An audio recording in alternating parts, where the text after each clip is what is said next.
Et si on arrêtait de penser en termes de logiciel pour commencer à penser en termes de recrutement?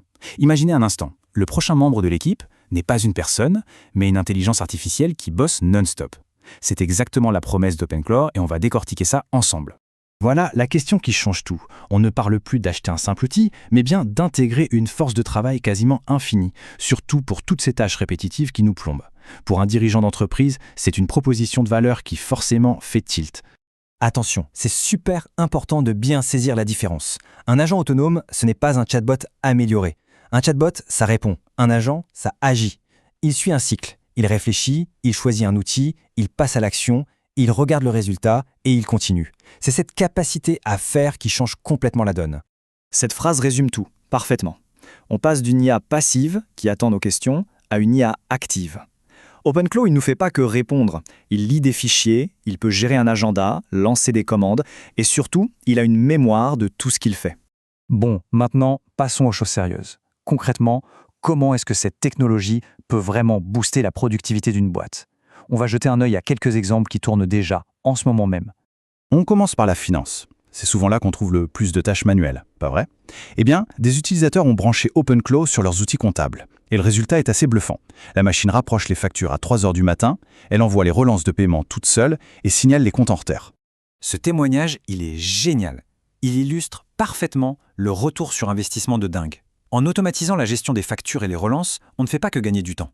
On règle un problème qui coûte très cher, avec une solution dont les frais sont, en comparaison, ridicules. Le point clé ici, c'est l'accélération phénoménale du début du processus de vente ou de recrutement. Il faut imaginer un agent qui va préqualifier des prospects en allant chercher des infos publiques ou qui prépare une liste de candidats super pertinents. La machine se tape tout le boulot ingrat et chronophage, ce qui permet aux équipes de se concentrer là où elles ont le plus de valeur, sur la relation humaine, sur la conclusion.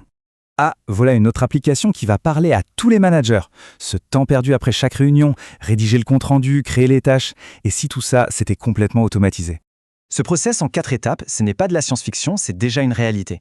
Grâce à des skills, des compétences qu'on lui ajoute, OpenClaw peut se connecter à Zoom, récupérer la transcription, analyser le texte pour en sortir un plan d'action, créer les tâches directement dans un outil comme Asana et pour finir envoyer le résumé à tout le monde. Propre. L'impact est immédiat et il est massif. Quand on met bout à bout tous ces gains de temps, on parle d'une augmentation de productivité vraiment significative. Une journée de travail par semaine, c'est juste énorme. C'est du temps qu'on peut enfin consacrer à la stratégie plutôt qu'à l'exécution. Mais voilà, toute cette puissance a un prix. Tout ce qui rend OpenClaw si efficace, son accès aux données, son autonomie, le rend aussi potentiellement dangereux. Il est donc temps d'aborder le sujet qui fâche, la sécurité. Ce chiffre, il est brutal. 2 sur 100. Ça pique. Il signale des failles de sécurité fondamentales qu'on ne peut absolument pas ignorer. Même si des correctifs arrivent, ça nous montre bien qu'il faut aborder cet outil avec une prudence extrême. En gros, une des plus grosses failles venait d'une logique toute simple. Le système était fait pour faire confiance aux ordres venant de la même machine. Le problème, c'est qu'avec une configuration réseau assez classique, un attaquant peut très facilement faire croire que ces ordres viennent de l'intérieur de la maison et comme ça, il obtient un accès total. C'est la porte ouverte. Le deuxième gros risque, il vient de l'écosystème. Pour donner plus de pouvoir à OpenClaw, on lui installe des skills. Le souci, c'est que le marché où on les trouve, c'est un peu comme un App Store sans aucune modération. Des analyses ont montré qu'une part non négligeable de ces compétences contenait du code malveillant, conçu pour voler des données. Cette image est parfaite pour comprendre l'ampleur du désastre si ça tourne mal. L'agent a accès à tout, les clés API, les messageries, les fichiers. Une attaque ne vise pas une seule application. Elle donne les clés de tout l'écosystème connecté. C'est le cauchemar. Alors, face à ces risques, est-ce qu'on jette tout? Non. La solution, c'est de mettre en place des barrières de sécurité ultra strictes. Voyons maintenant le guide pratique pour une mise en place saine et sécurisée. Voici 4 règles d'or et pas besoin d'être un expert technique pour les imposer. Règle numéro 1, l'isolation. L'agent doit tourner sur son propre serveur, bien loin des données sensibles. 2, la méfiance. Chaque nouvelle compétence doit être considérée comme un risque et être vérifiée. 3, la supervision. Les actions les plus importantes doivent absolument demander une validation humaine. Et 4, la division, en utilisant des agents spécialisés pour limiter les dégâts en cas de problème.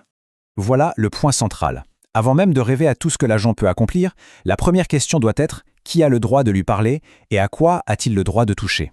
C'est le socle d'une utilisation responsable. Tout part de là. Alors au final, que retenir de tout ça? OpenClaw, malgré ses défauts de jeunesse évidents, c'est un aperçu fascinant de ce qui nous attend. On est en train de basculer d'une interface où l'on donne des ordres à une interface où l'on délègue des missions.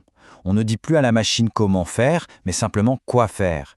Et c'est elle qui se débrouille pour trouver des bons outils et orchestrer les actions. Et ça illustre brillamment ce changement de paradigme. Toute la complexité de jongler entre différentes applications sera absorbée par l'agent.